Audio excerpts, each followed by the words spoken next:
Sang penebus,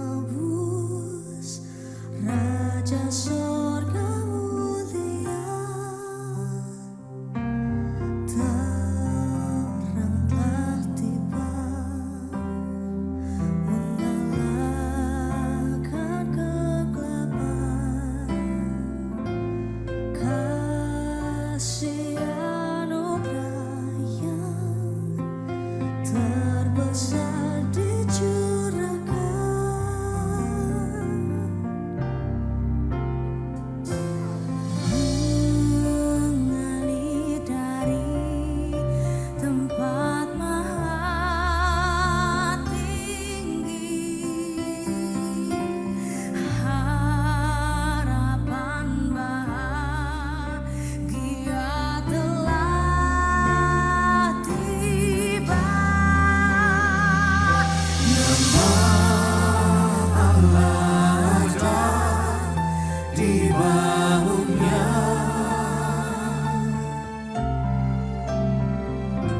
Yesus Kristus Juru Selamat dunia.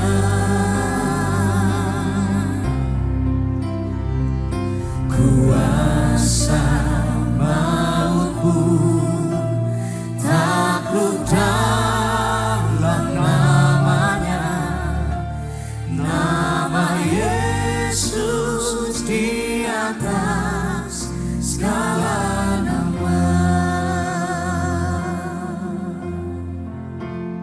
Pada mulanya adalah firman. Firman itu bersama-sama dengan Allah. Dan firman itu adalah Allah. Segala sesuatu dijadikan oleh Dia. Dialah Yesus Kristus.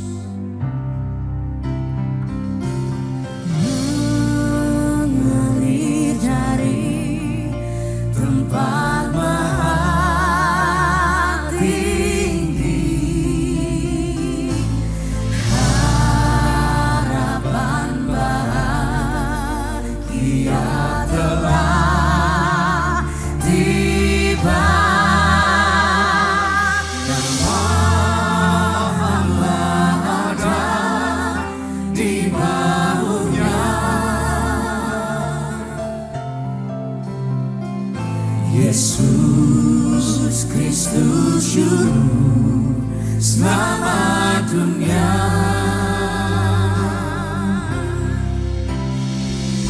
Kuasa maut pun takluk dalam namanya, nama Yesus di atas segala nama.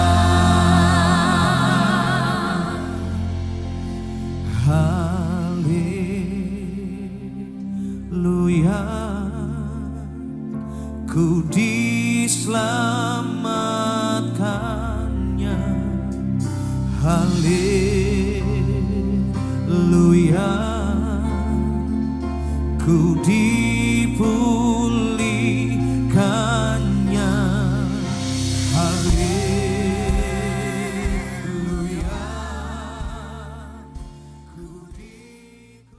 Ya, sungguh kita percaya bahwa kuasa Tuhan itu sempurna bagi kita, amin. Hari ini sesuatu yang dahsyat Dia kerjakan bagi kita. Mari siapkan hati untuk kebenaran firman Tuhan. Haleluya. Terima kasih Tuhan. Yes. Kau menyediakan apapun yang kami perlukan. Bahkan lebih banyak dari yang apa yang kami doakan. Apa yang tak terlintas di pikiranku dan tak pernah dilihat oleh mataku dan tak pernah timbul di dalam hatiku, itu yang Kau sediakan bagiku. Katakan Engkau Tuhan, Kau Tuhan yang paling mengerti. Engkau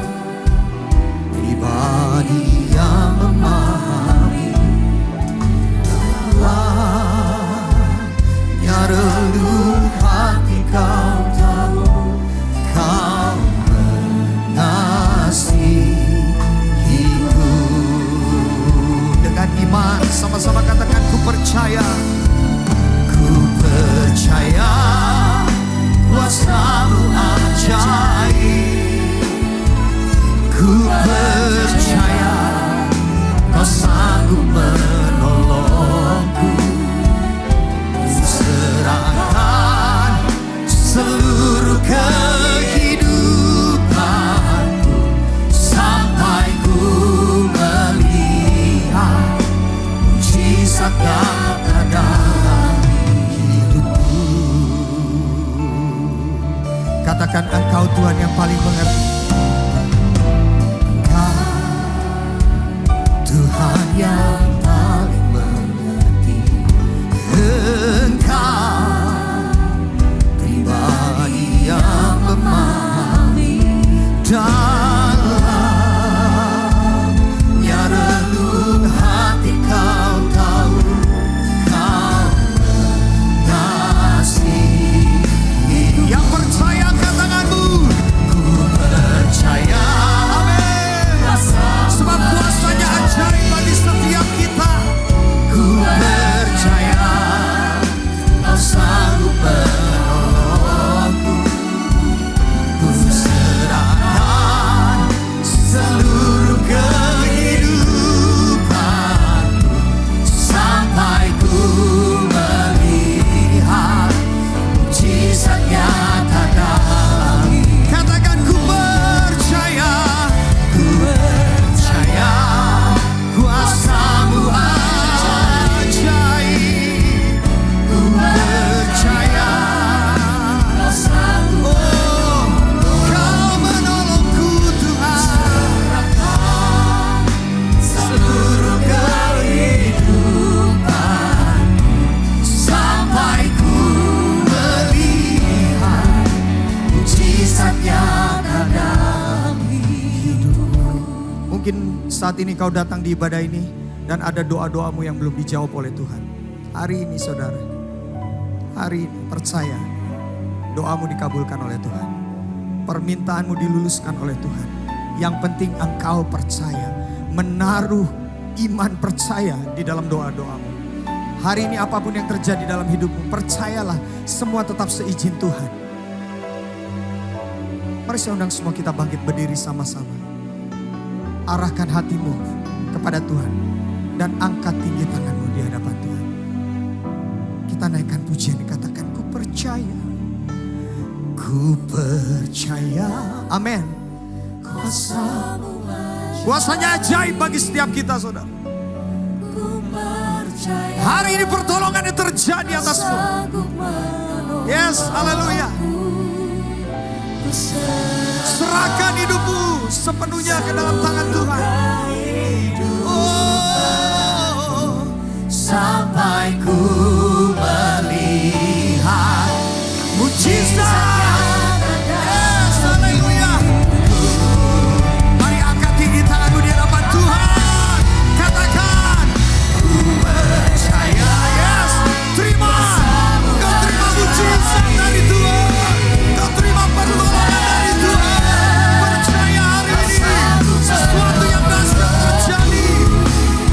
Serahkan seluruh kehidupan sampai ku melihat mujizatnya.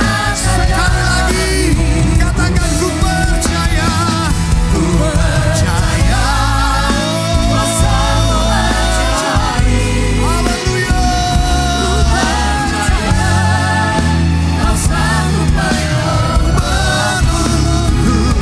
Serahkan seluruh kehidupanku sampai ku melihat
Engkau menyucikan hati pikiran kami.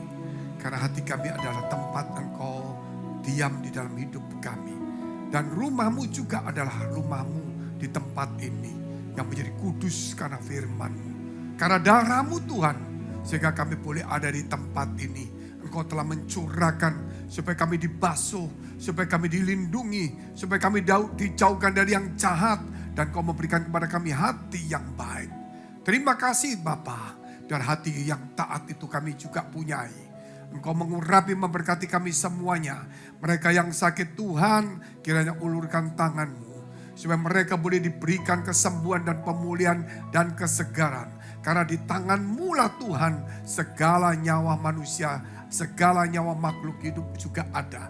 Di dalam nama Tuhan Yesus. Biar mereka yang penuh dengan perjuangan, masalah persoalan tantangan pergumulan, Engkau memberikan kekuatan dan kemenangan. Biar firman-Mu boleh mendapatkan tempat di dalam hati kami. Sehingga hidup kami boleh berkenan kepada Tuhan. Dan menjadi rumah Tuhan yang berjalan. Yang datang kemana-mana pun juga. Mendatangi tempat menjadi tempat itu menjadi tempat yang suci. Di dalam nama Tuhan Yesus kami sudah mengucap syukur dan berdoa. Haleluya. Amin, amin, amin. Puji Tuhan, saudara yang dikasihi Tuhan. Apa itu dimensi Tuhan, saudara? Itu adalah tema tahunan kita, tahun 2023. Disebut dimensi Tuhan. Mari kita masuk dalam dimensi Tuhan. Artinya apa, saudara? Bahwa kita tidak bisa lagi masuk cuman hanya duniawi. Tapi kita harus belajar untuk masuk di dalam hadirat Tuhan. Walaupun kita belum sampai ke surga, tetapi surga itu bisa ada di bumi. Sebagaimana doa Bapa kami. Jadilah kehendak-Mu di bumi seperti di surga. Walaupun kita belum berjumpa dengan Tuhan di surga yang mulia, tapi kita bisa berjumpa di tempat di bumi ini. Asal kita masuk dalam dimensinya. Apa dimensi salah satunya, saudara? Yaitu tentang kekudusan. Dunia tidak bisa memberi tentang kekudusan. Hanya Tuhan. Iblis tidak pernah mengajar kepada kita untuk kudus. Tetapi hanya Tuhan. Sebab itu saudara, hari ini mari kita menyukai, menyintai kekudusan. Sebab firman Tuhan berkata, kuduslah kamu sebab aku kudus. Dan dikatakan bahwa kita imamat rajani. Bangsa yang kudus milik kepunyaan Allah. Itulah tujuannya Tuhan datang ke muka bumi ini. Supaya kita bukan menjadi imam-imam saja, tetapi raja. Imamat rajani. Dan kita bukan cuma bangsa yang percaya Tuhan, tapi disebutkan bangsa yang kudus, milik kepunyaan Tuhan. Kekudusan itu tidak mudah, saudara. Kita tidak satupun di dunia ini orang yang bisa hidup kudus 100%. Tapi kalau kita mencintai kekudusan, saya yakin kita sudah di tempat yang tepat. Walaupun mungkin kita bertapa di pegunungan, di tempat gua-gua, di tempat sepi sunyi, saudara. Tapi kalau kita tidak mencintai kekudusan, kita hanya cuma menjauhkan diri dari keramaian. Saudara, kita cuma menjauhkan diri. Tapi kalau kita mencintai kekudusan, berarti hati kita adalah hati yang kudus. Kita lihat dulu firman Tuhan Yohanes 14 ayat 15 sampai dengan 20. Jikalau kamu mengasihi aku, kamu akan menuruti segala perintahku. Salah satu dimensi Tuhan adalah juga kasih. Karena iblis tidak pernah mengajar kepada kita untuk mengasihi. Hanya Tuhan, saudara, yang mengajar kepada kita untuk mengasihi. Dan firman-Nya mengajarkan kepada kita untuk mengasihi. Dan firman-Nya membuat kita menjadi kudus, disucikan, dikuduskan, dipisahkan dari dunia ini melalui darah Yesus. Kita lihat terus. Aku akan minta kepada Bapa, dan Ia akan memberikan kepadamu seorang penolong yang lain. Supaya Ia menyertai kamu selama-lamanya. Jadi bukan hanya cuma sementara, tapi selama-lamanya. Dikatakan firman Tuhan, ketika Tuhan datang, saudara, maka ada yang diangkat. Yang diangkat itu Roh Kudus. Nah, bagaimana dengan kita?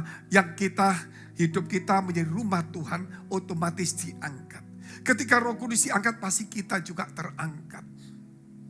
Sebab dikatakan bahwa dunia ini sudah begitu banyak rupa-rupa tipu daya dan kejahatan, kesesatan. Namun masih ada yang menahannya. Siapa yang menahannya? Roh Kudus dalam hidup kita. Tetapi kalau yang menahannya sudah diangkat, maka kejahatan akan merajalela. Saudara, tipu daya akan merajalela di mana-mana. Kita tidak sanggup lagi hidup dengan kebenaran-kebenaran yang kita miliki. Karena semua orang menjadi jahat, saudara. Yang terjadi seperti di zaman Nuh, semuanya menjadi orang-orang yang jahat. Hanya kedapatan Nuh dan keluarganya yang itu benar di hadapan Tuhan. Sehingga keluarga inilah yang diangkat, saudara. Keluarga inilah yang kemudian, saudara, diberikan firman untuk membangun Patrah. Supaya ketika ada air bah itu mengaliri, mereka terangkat bersama dengan Patrah itu. Karena kebenaran yang dimilikinya. Sebab itu saudara, hari ini dunia semakin jahat, tapi ada yang menahannya. Gereja Tuhan, umat Tuhan yang mencintai firman Allah. Kita lihat terus ayatnya.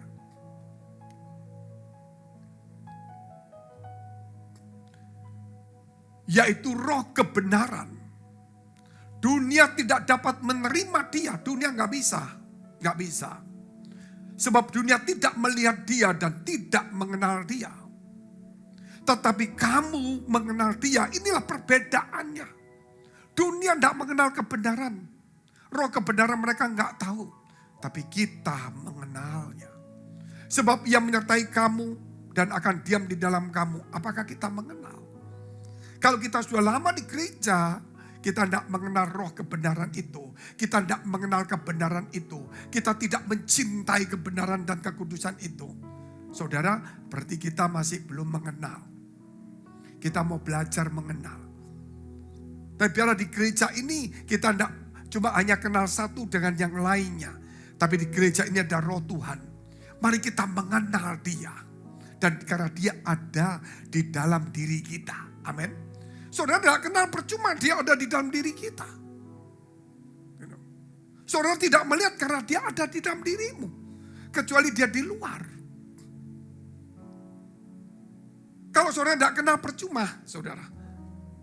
Karena saudara ngomong gak lihat, gak kenal ya gak bisa ngomong apa-apa.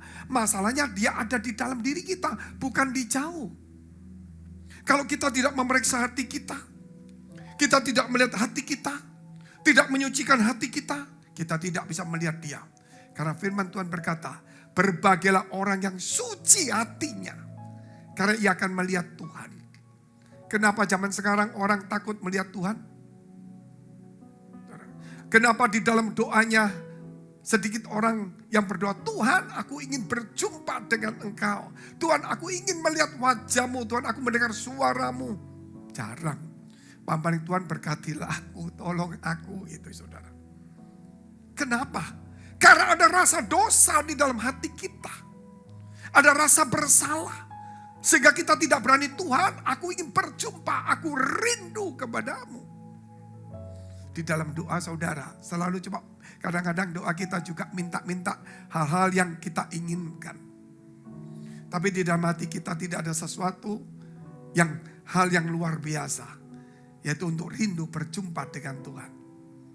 Kalau doa saudara berkata, Tuhan aku rindu berjumpa dengan Engkau. Tuhan aku ingin dekat dan melihat Engkau. Tuhan pakailah aku. Saudara, saya yakin kita sudah mulai, saudara. Kita sudah meninggalkan banyak kesalahan-kesalahan. Hanya orang yang salah yang tidak berani berjumpa dengan seseorang. Saya selama beberapa tahun ini, ada satu teman baik saya. Menghindar terus padahal tahu tempatnya, daerahnya. Ya kenal, tidak mau berjumpa. Teman-teman berkata kamu datengin dia tidak mau. Dia cuma mau saudara kalau saya datang ke dia katanya gitu. Tetapi saudara setiap kali dia berjumpa menghindar dia, ketakutan, muka pucat. Saya jadi heran kenapa. Karena dia ada salah. Kalau orang bersalah pasti takut dengan orang yang dia salahin itu. Kalau kita bersalah sama Tuhan, pasti kita juga takut ketemu Tuhan. Maka saudara, kalau kita sudah hidupnya belajar untuk meninggalkan kesalahan-kesalahan, pasti doa kita rindu untuk berjumpa dengan Tuhan. Kita lihat terus ayatnya.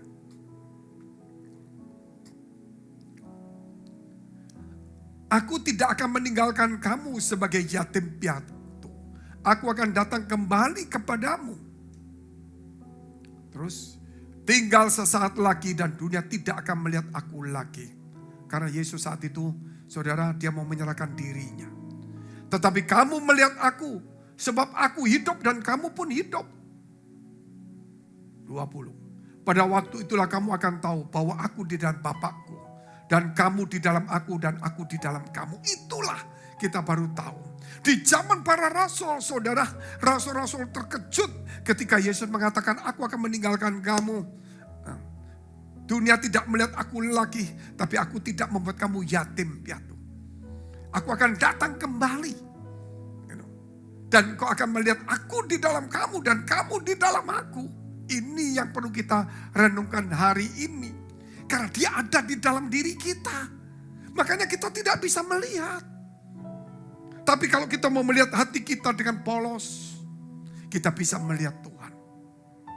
Saudara. Artinya dalam arti saudara menyelidiki hatimu. Apakah ada kesalahan, apakah dosa, kebencian, atau sakit hati, kecewa, atau dendam, ambisi. Kalau saudara ada, saudara gak akan lihat Tuhan. Yang dilihat cuma musuhmu. Yang dilihat cuma orang yang menyakiti kamu. Yang dilihat cuma yang seperti itu saja. Tapi kalau ini disingkirkan, kita akan melihat. Karena seperti ada tirai yang menutup semuanya. Tapi kalau tirai terbuka, kita bisa melihatnya. Seperti ada pintu yang menutupnya. Sehingga ketika pintu dibuka, kita bisa melihat ke dalam. Oleh sebab itu mari kita buka hati kita. Apakah kita di gereja tidak ada musuh? Apakah di gereja kita, saudara, tidak ada kebencian, ada sakit hati? Terlalu banyak. Ini kita ngomong jujur saja. Supaya kita tahu, saudara, gereja itu bukan baik-baik terus. Justru kita datang di gereja karena kita tahu kita orang manusia yang berdosa. Amin. Tuhan mengampuni kita, tapi kita tetap hidup di dunia. Dan tetap banyak kesalahan. Sehingga doa Bapa kami mengajarkan, ampunilah aku sebagaimana aku mengampuni orang lain. Ada satu hal, saudara. Sebelum kita masuk ke tempat itu saya teringat. Ada seorang pengkhotbah yang mengatakan demikian. Ini perlu kita belajarin. Bahwa doa Bapak kami itu enggak perlu. Alasannya cuma satu. Masa kita minta ampun sama Tuhan terus? Bukankah dia sudah mati di kayu salib, sudah mengampuni dosa kita? Jadi kita enggak perlu minta ampun terus. Kita dibawa kasih karunia. Kalau kita jahat, kita salah, ya enggak usah minta ampun. Tetap kasih karunia turun, mengampuni terus tanpa kita minta. Jadi doa Bapak kami enggak perlu. Terus orang itu datang kepada saya yang mendengar khotbah itu. Gimana Pak pendapat Bapak Pendeta? Terus setiap orang punya pandangan masing-masing. Enggak bisa diomong. Hanya pikiran kita itu tertuju kepada siapa. Kalau kita merasa bahwa kita enggak butuh Tuhan, ya seperti itu. Ingat doa Bapak kami itu diajarkan Tuhan. Kalau kita menolak doa Bapak kami hanya karena satu hal ini. Ingat Bapak kami. Itu kalau kita tolak berarti kita menolak hubungan kita dengan Tuhan. Hanya gara-gara ada kata-kata yang lain.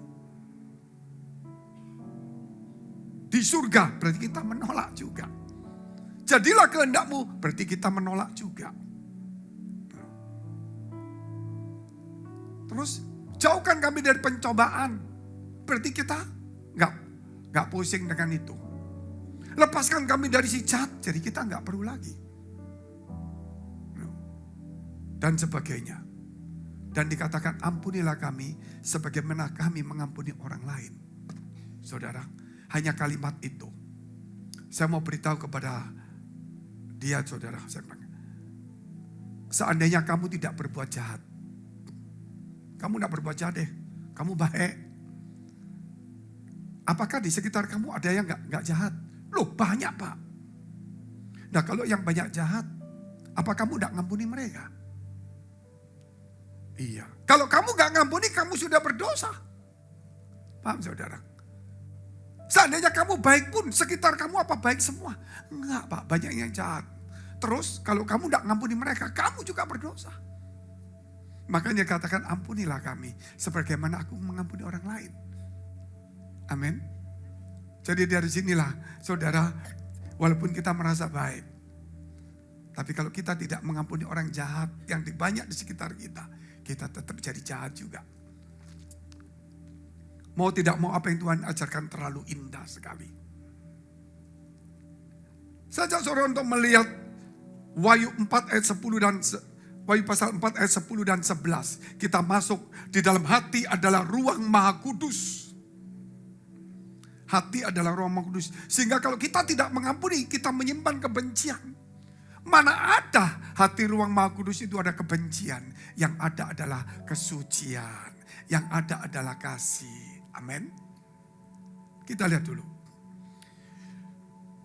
Dikatakan sebelumnya ada gambaran Tuhan Yesus di tengah-tengah takhta itu. Yang digambarkan seperti ini. Terus dia di tengah-tengah takhta itu ada makhluk yang berkepala 4. Masing-masing punya sayap dan terikat semuanya. Dan matanya banyak di sekitarnya. Dan setiap kali makhluk ini, saudara, ini di kerajaan surga loh. Di takhta Tuhan. Yang duduk di takhta itu adalah Tuhan Yesus. Yang di takhtanya, saudara, dijaga di sekitarnya itu. Dan atau yang memanggul takhta itu, makhluk itu. Dan setiap kali makhluk itu berkata, kudus, kudus, kuduslah Tuhan. Maka yang takhta ini, saudara, di sekitarnya ada 24 juga. Takhta-takhta kecil ada tua-tua, 24 tua dengan memakai mahkota yang memandang Tuhan. Setiap kali makhluk berkata kudus, kudus, kudus, Yesus duduk di takhta itu. Maka 24 tua-tua ini kita lihat. Maka tersungkurlah ke-24 tua-tua itu di hadapan dia yang duduk di atas takhta itu. Dan mereka menyembah dia yang hidup sampai selama-lamanya. Dan mereka melemparkan mahkotanya di hadapan takhta itu. Sambil berkata, kita lihat. Ya Tuhan dan Allah kami, Engkau layak menerima puji-pujian dan hormat dan kuasa. Sebab Engkau telah menciptakan segala sesuatu. Dan oleh karena kehendak-Mu, semuanya itu ada dan diciptakan. Jadi 24 tua-tua ini duduk, saudara, di takhtanya masing-masing. Ketika ada kata kudus, kudus, mereka jatuh tersungkur, mereka menyungkurkan dirinya, mereka melemparkan mahkotanya. Mahkota yang diberikan Tuhanmu. Saudara. Artinya saudara, kalau kita mau masuk ruang Maha Kudus, kalau kita mau berjumpa dengan Tuhan, kalau kita mau menyembah Tuhan, kalau kita mau bicara tentang kekudusan, mahkota kita harus kita lemparkan juga. Amin. Apa yang menjadi mahkota kita hari ini? Apakah kebanggaan kita? Apakah harta kita? Saudara, apa yang menjadi mahkota kita? Apakah kedudukan kita? Apakah jabatan kita? Apa yang menjadi mahkota kita? Itu kita harus lemparkan. Tuhan memberi kepada kita, saudara, kehidupan. Tuhan memberi kepada kita mungkin harta, mungkin keluarga, mungkin yang lain jabatan dan sebagainya. Itu hanya ujian saja. Saudara, ketika kita mau berjumpa Tuhan, apakah kita mau menyombongkan yang kita punya, yang Tuhan berikan pada kita? Tidak. Kita lemparkan, Tuhan Kau yang memberikan semuanya. Amin. Baru dia bisa sujud menyembah kepada Tuhan. Tapi kalau kita menggenggamnya dengan kesombongan, aku punya harta, aku punya kedudukan, aku punya jabatan. Kita menyembah Tuhan. Aku ini bukan seorang pemungut cukai. Aku ini orang imam. Anggap aja begitu. Aku tidak berdosa seperti dia. Aku berpuasa.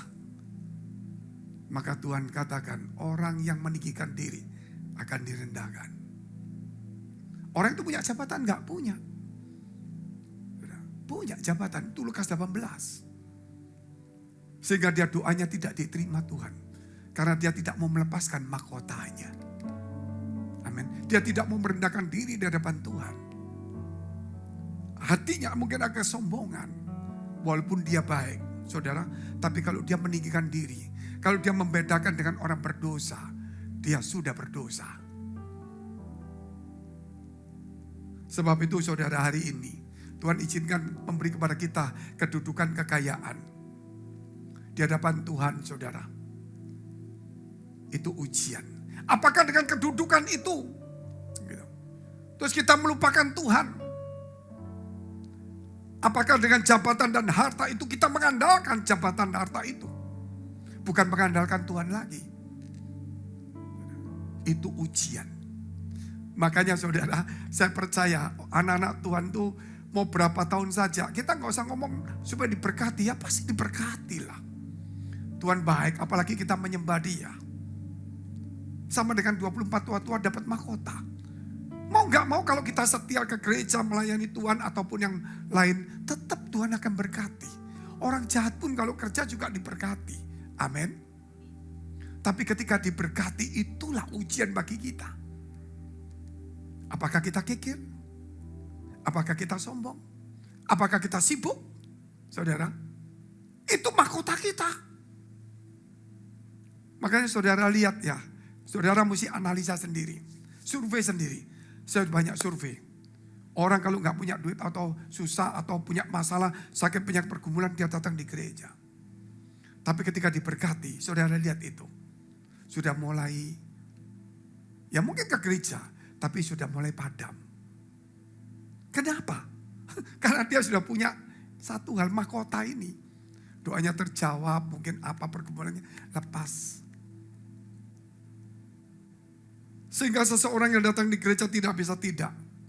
Oleh sebab itu saudara, kita lihat Amsal 4 ayat 23. Apa itu? Amsal pasal 4 ayat 23. Jagalah hatimu dengan segala kewaspadaan. Karena dari situlah terpancar kehidupan. Ini doa berkat yang selalu setiap selesai khotbah ada doa berkat. Dekapkan kedua tanganmu. Karena untuk menerima berkat itu mudah, namun menjaga hati itu sukar. Kalau Tuhan memberkati, tidak satu pun yang bisa menahannya. Kalau Tuhan membuka pintu, tidak ada satu pun yang bisa menutupnya. Tapi kerap kali hati kita tidak tahan uji. Itu selalu di doa berkat ada. Kita menjadi sibuk, kikir, sombong, dan sebagainya. Sebab itu firman Tuhan berkata, Amsal 4 ayat 23. Jagalah hatimu dengan penuh segala kewaspadaan. Karena dari situlah terpancar kehidupan.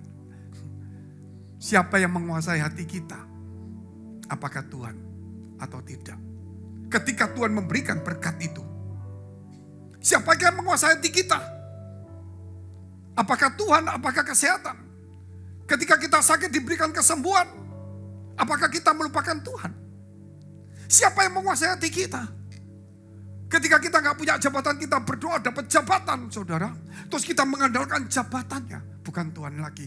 Siapa yang mengandalkan, siapa yang menguasai hati kita, itu perlu kita pertanyakan hari ini. Tuhan tidak takut memberikan kepada kita berkat. Orang berdosa pun, saudara, diberkati juga. Tuhan tidak pernah takut dan tidak pernah kikir untuk memberikan berkat kepada kita. Semua orang akan diberi. Dengan cara yang berbeda, dengan hal yang berbeda. Namun ingat, itu ujian. Itu ujian. Saul, ketika dia saudara orang biasa, orang yang baik Saul itu. Suatu hari dia berjalan, berjumpa dengan Samuel saudara. Dan kenapa kamu? Saya mesti mencari ternak ayah saya yang hilang.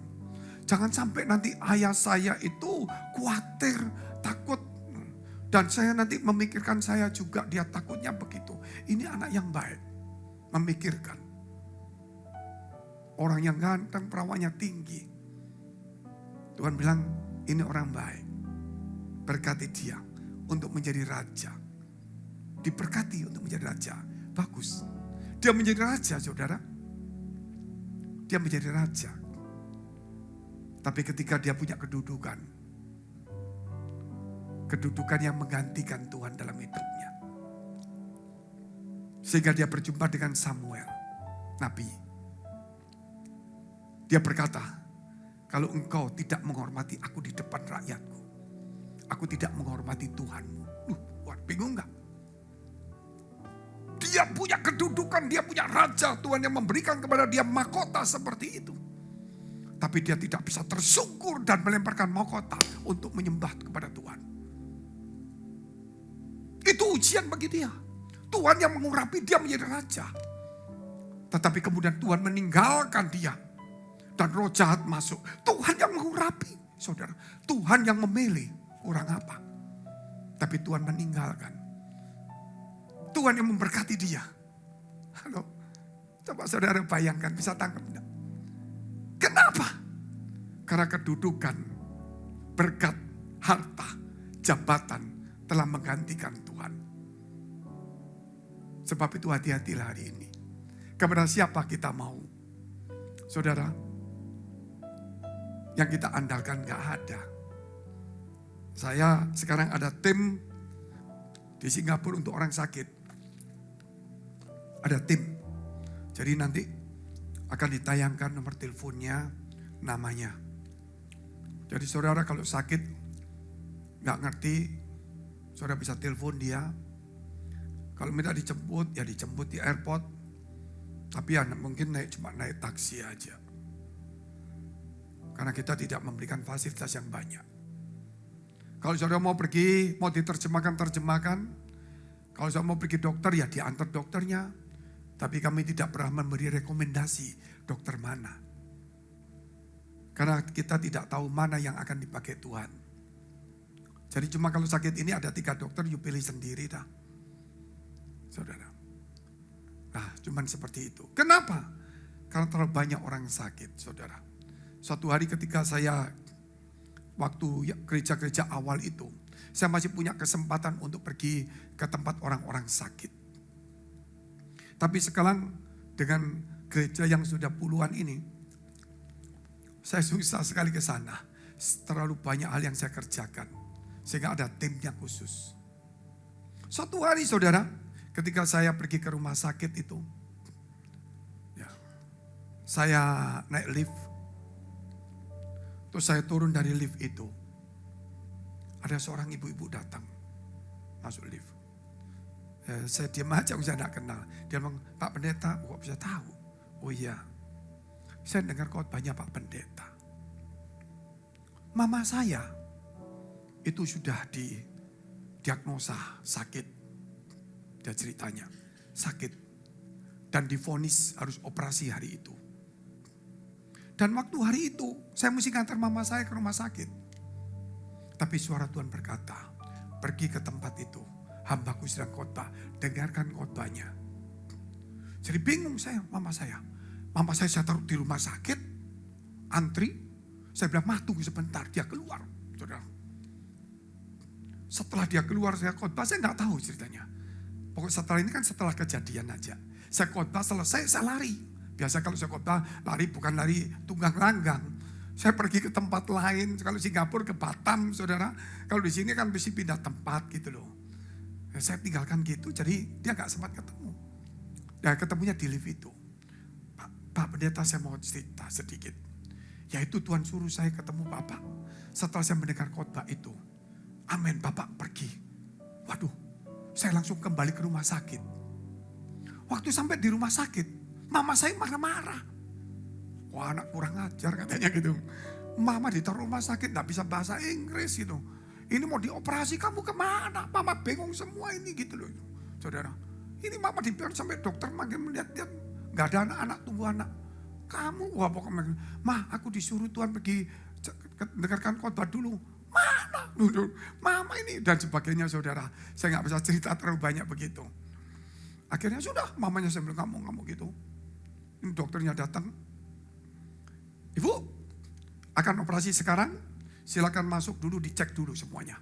Difoto semuanya, untuk menunjukkan penyakitnya itu di situ betul enggak. Kan sudah ada foto yang lampau. Tapi tetap lagi dokter ngambil keputusan lagi.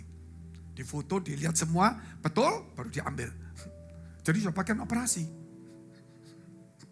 Akhirnya masuk, didorong, difoto dulu. Waktu difoto kaget dokternya. Loh kok hilang penyakitnya? Dilihat foto seminggu lalu ada. Ini kok nggak ada. Foto lagi hilang tetap saudara. Terus akhirnya dokter bilang, kamu pulang aja. Kita nggak operasi. Lu kenapa? Penyakitnya nggak ada.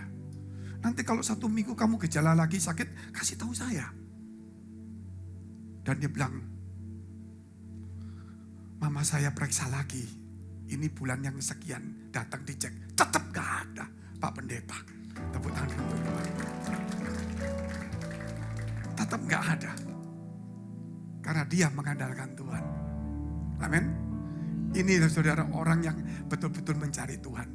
Kadang-kadang ada ujian. Saya sakit, toko saya rame. Aduh, saya ke gereja enggak. Jangan deh. Pergi ke dokter dulu atau kemana. Ada satu kisah lagi saudara. Itu waktu saya seminar hamba Tuhan di Kota Palu. Di Kota Palu. Saya seminar 4 jam saudara. Untuk pendeta yang berapa ratus orang itu. Setelah itu malam saya KKR. Waktu saya KKR, sebelum KKR saudara. Saya didatangi satu pendeta. Pak Pendeta, iya. Dia tunjukkan ada batu lincip dikasih botol saudara. Ditutup. Lu apa? Saya mau tunjukkan. Ya ini apa? Ini batu yang ada di ginjal saya. Oh, terus kenapa? Pak Pendeta tahu, 3 bulan saya kesakitan. Memang tajam panjang, saudara. Sakit luar biasa. Saya putuskan, karena jarak dari tempat dia ke Palu itu sekitar 200 kilo. Saya putuskan, saya mesti hadir. Karena Tuhan bilang ada seminar hamba Tuhan, saya mesti hadir. Istrinya bilang, kamu gak kuat, mendingan ke dokter dulu. Nanti seminar kapan-kapan ikut. Enggak, seminar dulu. Dia kesakitan ikut seminar 4 jam saudara bayangin. Dia sakit sambil dengar. Saya bicara tentang nama Tuhan dan hati adalah tempat Tuhan saudara. Akhirnya waktu sakit selesai khotbah saya gak tahu. Ini ceritanya dia. Kemudian saudara dia bilang besok pagi kita ke dokter gak kuat. Waktu dia saudara ke kamar kecil. Dia mulai kencing. Dia pegangan. Gak kuat, gak keluar. Tuhan, bayangin rasa mau kencing tapi gak keluar. Belum sakitnya. Waduh, gak kuat. Tuhan, dia berteriak. Namamu. Hatiku untuk namamu bukan penyakit. Gitu, saudara. Akhirnya saudara, waktu dia teriak. Itu batunya kaget keluar. Bukan gini, keluarnya gini. Disimpan. Tunjukkan saya dan dia saksi di mimbar. Dan dia tidak perlu operasi. Tepuk tangan untuk Tuhan yang luar biasa. Kalau kita mau mengutamakan Tuhan, saudara, hati kita itu ada benci, ada sakit penyakit. Yang kita takutkan ada kekhawatiran atau kecemasan. Atau adakan kekudusan. Kalau kudus apapun yang kita hadapin saudara, kita tetap bersyukur datang ke Tuhan lebih dahulu. Sebab itu jagalah hatimu dengan penuh segala kewaspadaan. Karena dari situlah terpancar kehidupan. Kenapa seperti itu? Karena hati adalah ruang Maha Kudus Tuhan, saudara. Hati itu adalah ruang Maha Kudus Tuhan. Ruang Maha Kudus. Tuhan tidak lagi menempati di bait Allah yang sudah runtuh. Sudah tidak ada bait Allah lagi. Berarti sudah tidak ada ruang Maha Kudus karena sudah runtuh. Sebentar lagi kita akan pilgrim ke Israel. Tanggal 24 Maret. Kami akan rombongan 2 bis berangkat ke sana. Kami akan masuk, saudara, dari tembok ratapan kami akan turun ke bawah. Kami ke bawah terus jalan terowongan bawah tanah. Dan kami akan mendekati titik yang paling dekat dengan ruang Maha Kudus. Tapi sudah jadi runtuhan cuma temboknya saja. Tebal. Dari situ ada tempat ibadah yang megah mewah. Ada ratusan orang yang berdoa terus, saudara, di situ. Karena itu tempat ruang Maha Kudus tapi sudah gak ada. Kami akan lewat ke situ. Yaitu mau berdoa boleh nggak masalah. Tapi saya ingatkan kembali.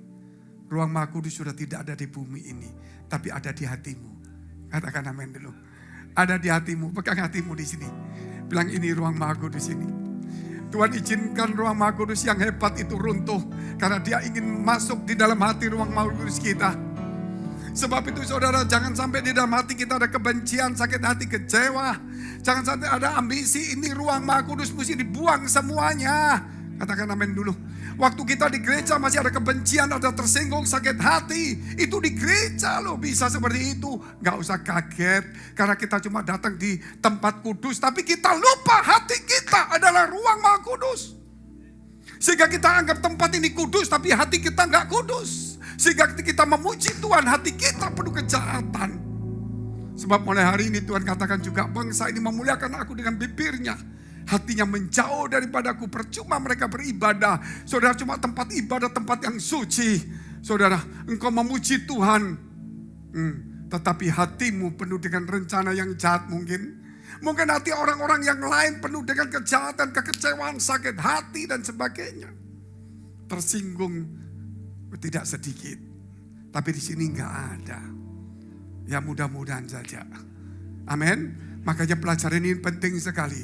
Bukan berapa banyak saudara ke gereja. Bukan berapa banyak lagu yang saudara mau pujikan. Bukan berapa banyak saudara mau puasa. Bukan berapa banyak saudara memberikan persembahan. Tetapi saudara mesti tahu berapa besar hatimu yang kosong diisi Tuhan. Itu yang paling penting. Makanya di gereja kita tidak pernah berbicara tentang harta, tentang persembahan. Itu silakan. Saya ingin supaya saudara di gereja ini mempersembahkan hidupmu, hatimu sebagai persembahan yang kudus. Amin. Berkenan kepada Allah. Itulah hati kita. Saudara, makanya setiap hari buang sakit hati sama orang tua, sakit hati sama anak, sakit hati sama pendeta, sakit hati sama teman sejawat, sakit hati sama sesama pengusaha, kongsi dan sebagainya. Dia tetap ada Bapak Ibu. Tapi kita mesti buang semuanya. Karena ini ruang Maha Kudus. Gak mungkin juga dicampur dengan yang lainnya. Begitu kekecewaan, sakit hati kita buang. Kita kebencian kita buang. Kita mengasihi, mengampuni. Di situ damai sejahtera Tuhan turun. Disitulah tumbuh kebenaran. Dan kebenaran akan memerdekakan kita. Amin. Dari ketakutan, kekhawatiran, hidup penuh dengan damai sejahtera. Karena ada Tuhan menguasai kita. Haleluya. Banyak orang di tengah-tengah dunia, dia mengejar kepentingannya sendiri di gereja. Tuhan berkati aku mau jadi manajer. Tuhan berkati mau jadi CEO. Tuhan pabrikku 2+1. Tuhan mengejar kepentingan dirinya sendiri. Tapi meninggalkan kepentingan Tuhan. Gak salah kita butuh kepentingan kita untuk diutamakan. Tapi kepentingan Tuhan harus lebih utama. Loh kenapa utama Pak? Loh karena Tuhan ada di dalam dirimu. Amin. Nah kalau kamu mementingkan Tuhan yang ada dalam dirimu, ya dirimu itu. Amin. Tapi kalau kita mementingkan kepentingan kita, seakan-akan kita menyingkirkan Tuhan dari hati kita. Tapi kalau kita mementingkan kepentingan Tuhan, ya semua kepentinganmu adalah kepentingan Tuhan juga. Amin. Saya ini saudara berulang kali. Tapi ini satu kali yang saya cerita, yang satu ini aja. Satu hari Tuhan berkata kepada saya begini, malam-malam. Manggil nama saya. Kamu akan kena katarak, saudara. Sampai sekarang saya jarang pakai kacamata, tapi sekali-sekali pakai. Kapan-kapan saya pakai di sini kacamata. Tapi tidak hitam, setengah hitam lah. Sekali supaya kelihatan, pendeta kok mafia gitu. Supaya saudara tidak lihat mata saya gitu loh. Supaya belajar untuk melihat hati saya. Amin. Kalau lihat mata saya, lihat hati. Saudara juga mesti lihat hati. Suatu hari saudara, kamu akan kena katarak. Waduh. Saya ketemu jemaat kita, dokter mata. Ketemu mana saya pelajarin. Supaya tidak kena katarak gimana. Saya pelajarin terus saudara. Setelah saya pelajarin, wah banyak. Akhirnya sampai hari ini sudah 7 tahun. Tidak katarak. Satu saat mata saya ini lihat di jalanan itu saya double. Bayangin, lihat huruf itu double gini saudara. Double semua. Saya bilang, Tuhan kalau double repot ini. Nanti lihat istri saya double juga. Betul kan? Saudara bahaya. Nanti lihat uang double padahal cuma 1, kecewa saya. Saudara ini gawat ini. Kok double ini? Kalau khotbah gimana? Masa saya minta dituntun? Saya beli kacamata saudara. Diukur sama dokternya. Kadang-kadang saya pusing. Aduh gimana ya. Tapi gak lama. Double itu hilang sampai hari ini. Katarak tidak ada. Kenapa? Karena saya mementing pekerjaan Tuhan. Dan kepentingan saya adalah kepentingan Tuhan. Amin. Saya berkata, Tuhan, kalau mata saya double, saya nanti kalau mau khotbah, saya nggak bawa kacamata. Kalau saya mama taruh gini saudara, saya mau, mari Bapak Ibu kita baca firman Tuhan, saya pakai kacamata langsung. Bayangin, setelah itu saya kayak gini. Jadi sebagaimana firman Tuhan, rasanya agak keren Tuhan. Kalau boleh janganlah. Dan memang Tuhan berkata, jangan kalau gitu. Jadi hari ini saudara, Tuhan telah bebaskan. Kenapa? Karena kita mementingkan kepentingan Tuhan. Maka kepentingan saya adalah kepentingan Tuhan juga. Tepuk tangan dulu, Tuhan yang luar biasa. Gak usah takut dalam hidup. Kalau kita mengutamakan Tuhan, Tuhan mengutamakan kita. Kalau kita mengutamakan Tuhan, Tuhan bukan di luar, tapi Tuhan ada di dalam diri saya. Saya mengutamakan Tuhan bersama dengan di dalam diri saya. Katakan amin dulu.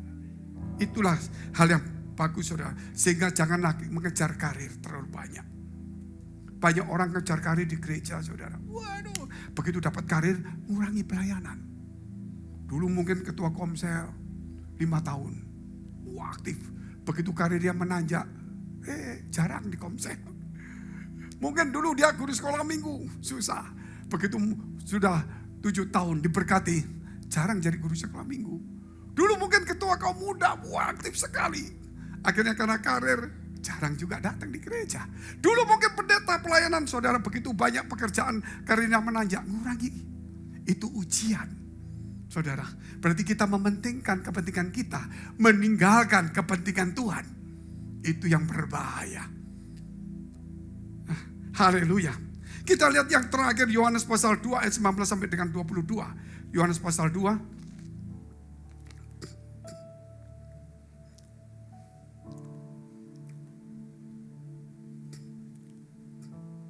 Jawab Yesus kepada mereka, rombak bait Allah ini, dan dalam 3 hari aku akan mendirikannya kembali. Lalu kata orang Yahudi kepadanya, 46 tahun orang mendirikan bait Allah ini, dan kau dapat membangunnya dalam 3 hari? Dia tanya.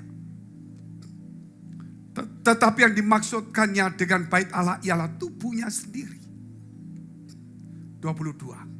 Kemudian sesudah ia bangkit dari antara orang mati, barulah teringat oleh murid-muridnya bahwa hal itu telah dikatakannya. Dan mereka pun percayalah akan kitab suci dan akan perkataan yang telah diucapkan Yesus. Yesus katakan, robohkan bait Allah ini, aku akan membangunnya dalam 3 hari. Kita bangun puluhan tahun. Yang dimaksud adalah dirinya. Waktu dia mati 3 hari dia bangkit. Itulah bait Allah. Dan ketika kita percaya, bait Allah sudah tidak ada lagi. Yang adalah bait Roh Kudus hidup kita ini. Ruang Maha Kudus sudah tidak ada lagi. Tapi hatimu adalah ruang Maha Kudus itu sendiri. Amin. Sebab itu saudara, kemanapun kau pergi, tempat itu menjadi suci. Bukan karena kesucian kita, karena ruang Maha Kudus bersama dengan kita. Selama kita menjaga hati kita, disitulah saudara, ruang Maha Kudus itu ada. Amin. Mau yang saya ingin memberikan sesuatu hal yang terakhir, satu peri kehidupan aja. Mungkin saudara, kita datang kepada Tuhan, kita lupa meninggalkan arloji yang mahal. Mungkin kita datang ke Tuhan, kita membawa cincin 4, kita lupa. Mungkin kita datang kepada Tuhan membawa jas yang 20 juta, sepatu yang 5 juta, tas yang 100 juta. Mungkin kita lupa meninggalkan itu. Mungkin kita ke gereja, kita mendandani gereja kita yang begitu bagus. Itu masih luar. Mungkin kita lupa saudara. Kita ini kadang-kadang hidup susah. Kita makan yang satu makanan mungkin yang 1 juta. Ada. Saudara, kalau nggak percaya ke Singapura, di Surabaya juga ada kok. Tapi bayar sendiri loh. Ada. Tapi itu hanya di dalam tubuh kita, itu hanya cuman fisik. Apapun yang kita pakai sebenarnya lebih bagus ya sederhana. Tapi kalau tidak itu mahkota harus dibuang juga. Tapi kalau enggak pun seandainya Tuhan. Seandainya saudara ya. Yang pasti firman itu tidak bisa duniawi. Katakan amin dulu. Yang kita makan cuma di perut. Yang kita pakai cuma di tubuh. Yang kita bawa cuma dibawa. Tapi firman itu tidak bisa duniawi. Karena firman itu masuk di dalam hati kita. Di dalam roh kita. Sebab itu kita boleh mendadani apa saja kalau saudara mau paksakan. Seandainya kita mau paksakan apa saja. Tapi ingat, firman tidak bisa duniawi. Saudara, kita mau bikin pesta indah. Mau ngomong gemerlap, tapi ingat satu hal. Firman tidak bisa duniawi. Itu tidak bisa, saudara, mau kita kompromikan, tidak bisa. Karena firman itu harus rohani. Karena itu masuk di dalam hati kita, di dalam roh kita. Mari kita bangkit berdiri, kita mau berdoa.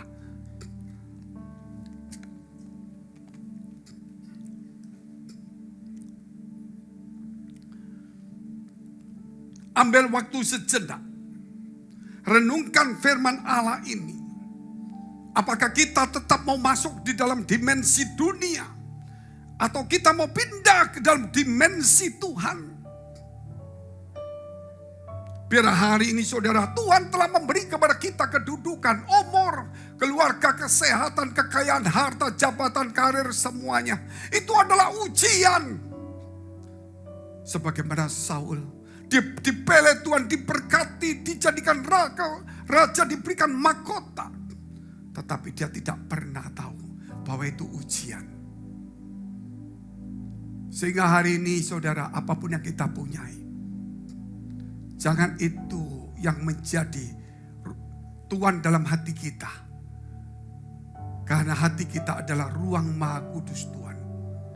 Segala kekecewaan, sakit hati, apapun juga, kebencian, kepahitan, apapun alasannya, tetap harus dibuang jauh-jauh. Mungkin kita bisa pakai hal-hal duniawi, walaupun mungkin kurang pantas, masih bisa ditoleransi. Tetapi firman tidak bisa duniawi. Karena firman datangnya dari Tuhan. Mari kita renungkan firman ini.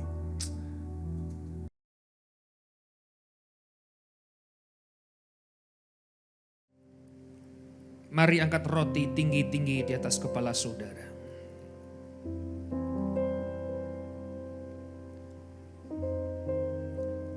Kita dengarkan firman Allah bersama-sama.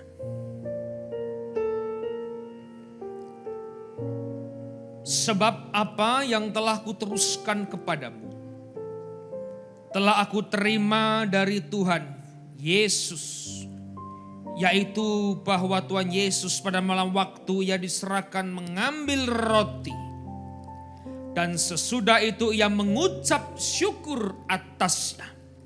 Ia memecah-mecahkannya dan berkata, inilah tubuhku yang diserahkan bagi kamu.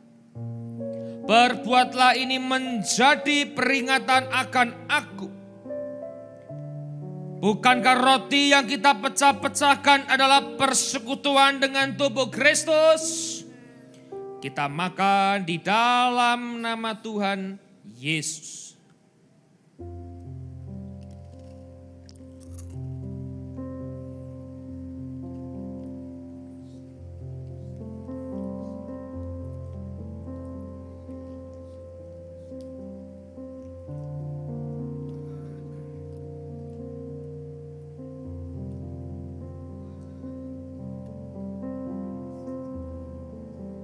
Mari angkat cawan anggur ini di atas tinggi-tinggi kepala kita. Kita dengarkan firman Tuhan. Demikian juga ia mengambil cawan sesudah makan lalu berkata, cawan ini adalah perjanjian baru yang dimeteraikan oleh darahku. Berbuatlah ini setiap kali kamu meminumnya, menjadi peringatan akan aku. Bukankah cawan pengucapan syukur yang atasnya kita ucapkan syukur adalah persekutuan dengan darah Yesus? Amin. Kita minum di dalam nama Tuhan Yesus.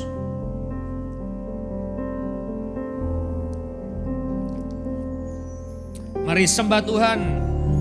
Ucapan syukurmu. Sembah Dia. Terima kasih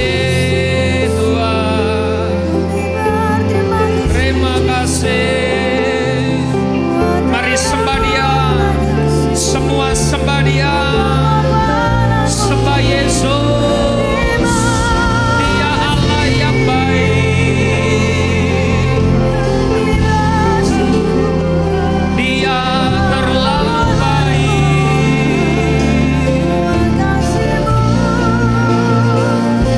Ini hati kami Tuhan. Ini hidup kami Yesus. Sembah Dia, sembah Dia.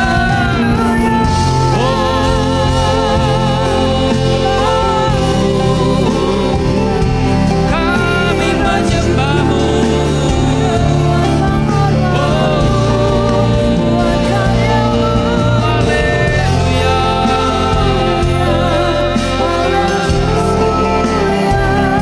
Haleluya. Lebih lagi. Mari lebih lagi. Sembah Dia, sembah Dia. Sembah Dia. Sembah Dia, sembah Dia. Terima kasih Yesus. Terima kasih. Terima kasih. Terima kasih Tuhan. Terima kasih. Haleluya. Haleluya. Haleluya.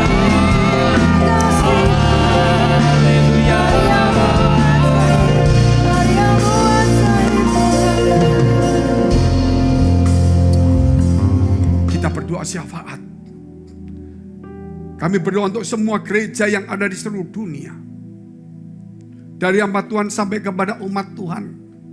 Kiranya Tuhan Kau memberkati mereka supaya mereka menjadi berkat dan hidup mereka berdampak. Supaya di mana gereja mereka melayani dan berjemaat, dipenuhi orang-orang yang takut akan Tuhan dan tulus hatinya. Kami berdoa Tuhan untuk semua gereja yang ada di seluruh dunia. Supaya mereka bersatu rukun dan tidak terpecah-pecah. Supaya dunia percaya Yesus adalah Tuhan bagi kemuliaan Allah Bapa di surga. Demikian gereja di mana kami menggembalakannya. Gereja Blessing in the Spirit atau BES. Kami berdoa untuk setiap persembahan yang dipersembahkan umat-Mu. Kiranya menjadi dupa yang harum di hadapan Tuhan. Dan sebagaimana persembahan Habel yang Kau terima. Engkau memberkati segala pekerjaan rumah tangga, kesehatan, iman rohani mereka.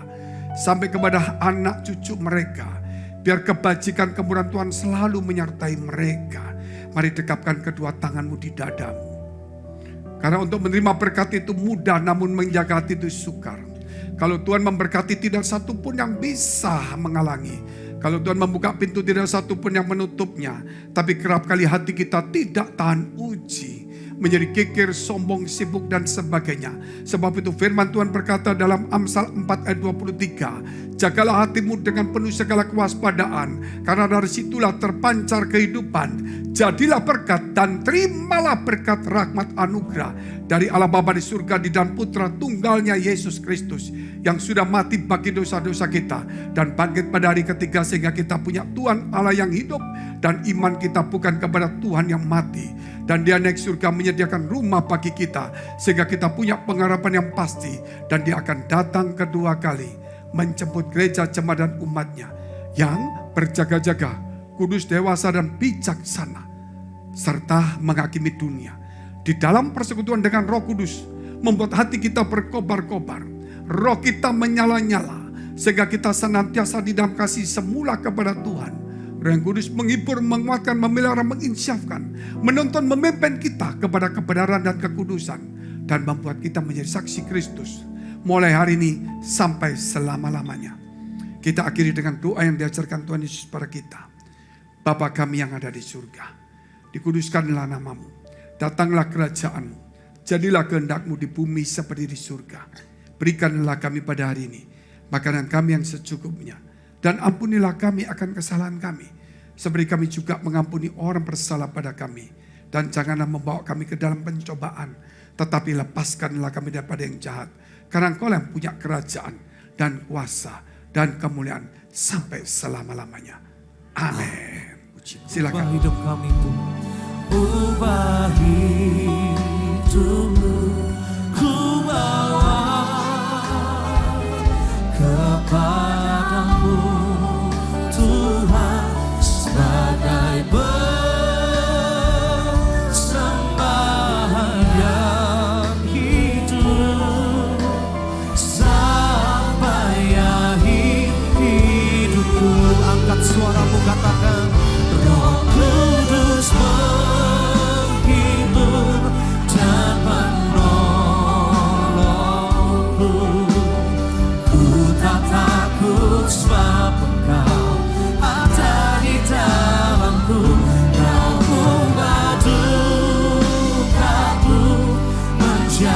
sukacita.